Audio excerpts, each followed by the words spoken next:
میں صرف تین ستار ہوں، میرے والد صاحب کو میری نظروں کے سامنے میرے محبوب نے قتل کر دیا تھا۔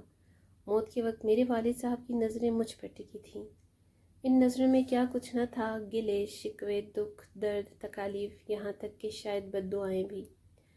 مگر بجائے مرتے ہوئے باپ کے منہ میں پانی ڈالنے کے، میں اپنے محبوب کو محفوظ راستے سے فرار کروانے چلی گئی تھی۔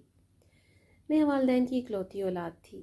میری ماں مجھے جنم دیتے وقت فوت ہو گئی تھی، مگر نہ جانے کیوں میرے والد صاحب نے رشتہ داروں اور بہن بھائیوں کے اصرار کے باوجود بھی دوسری شادی نہیں کی۔ جو بھی ان کو دوسری شادی پر مجبور کرتا، وہ مجھے اٹھاتے، سینے سے لگاتے اور کہتے، مجھے اللہ نے اپنی رحمت سے نوازا ہے اور میرا دل کہتا ہے اس رحمت کی قدر دنیا میں میرے سوا اور کوئی نہیں کر سکتا، لہٰذا میں دوسری شادی نہیں کروں گا۔ یوں وقت گزرتا ہے، میرے والد صاحب میری پرورش کرتے ہیں اور بہترین تعلیم و تربیت کا انتظام کرتے ہیں۔ میں ایک پرائیویٹ یونیورسٹی میں داخلہ لیتی ہوں اور پھر وہاں کے مغربی ماحول میں رنگ جاتی ہوں۔ میری والد صاحب مجھے گھر سے عبایا پہنا کر بھیجتے ہیں، جسے گاڑی میں اتار کر میں بیگ میں رکھ لیتی ہوں اور ایلیٹ کلاس کی لڑکیوں کی طرح سارا دن تعلیم کے نام پر گناہ کما کر گزار دیتی ہوں۔ واپسی پر گاڑی میں بیٹھ کر عبایا پہنتی ہوں اور گھر واپس آ جاتی ہوں۔ جو لوگ پرائیویٹ یونیورسٹیوں میں زیر تعلیم ہیں یا رہے ہیں، وہ اس بات کی تصدیق کریں گے کہ ان یونیورسٹیوں کا ماحول یورپ کے ماحول سے کم نہیں، اور پھر وہاں زیادہ تر ایلیٹ کلاس کے بچے زیر تعلیم ہیں، جن کے لیے غیر محرم سے تعلق رکھنا ایک نارمل سی بات ہے۔ میری دوستی بھی جن لڑکیوں سے تھی، وہ جوہر ٹاؤن اور ماڈل ٹاؤن کی رہائشی تھیں۔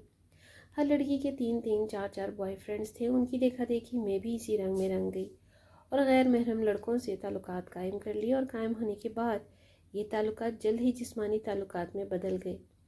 دوسری طرف میری ماں تھی نہیں، والد صاحب سارا دن کاروبار میں مصروف ہوتے تھے، لہٰذا کوئی روکنے ٹوکنے والا نہیں تھا۔ یوں میں گناہ کی اس دلدل میں گرتی گئی، یہاں تک کہ میرے بوائے فرینڈز نے میرے گھر آ کر مجھ سے ملنا شروع کر دیا۔ جب لڑکے میرے گھر آنے جانے لگے تو محلے کے کسی بزرگ نے میرے والد صاحب سے شکایت کر دی۔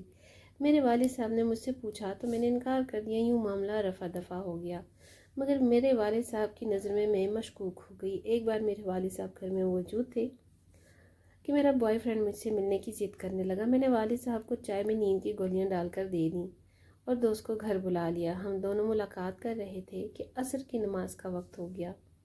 میرے والد صاحب نماز کے لیے اٹھے، جو کہ میری امید کے برعکس تھا، کیونکہ میرے حساب سے ان کو نماز عشاء کے بعد اٹھنا تھا۔ خیر، میرے والد نے وضو کیا اور سیدھا میرے کمرے میں آ گئے، جہاں میں اپنے دوست کے ساتھ در جدید کی محبت نبھا رہی تھی۔ میرے والد صاحب نے مجھے اس حالت میں دیکھنے کے باوجود ضبط سے کام لیا اور میرے بوائے فرینڈ کو گھر سے نکل جانے کا کہا، مگر مجھے اپنی جان خطرے میں نظر آنے لگی، لہٰذا میں نے اپنے دوست سے کہہ کر اپنے والد صاحب کو قتل کروا دیا۔ میرے دوست نے میرے والد صاحب کے منہ پر گولیاں ماری تھیں، نہ جانے کتنی بار۔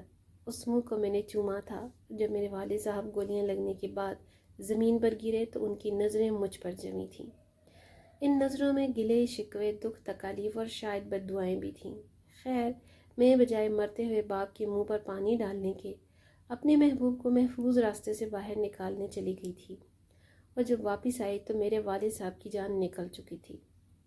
گولی کی آواز سن کر محلے والے آ چکے تھے۔ میں نے ڈاکو کو آنے کا ذکر کیا، مگر کسی محلے دار نے میرے بوائے فرینڈ کو میرے گھر آتے ہوئے دیکھا تھا، لہٰذا مجھے پولیس کے حوالے کیا گیا۔ یہاں تک مجھے آخری بار میرے والد صاحب کا چہرہ بھی نہیں دیکھنے دیا گیا۔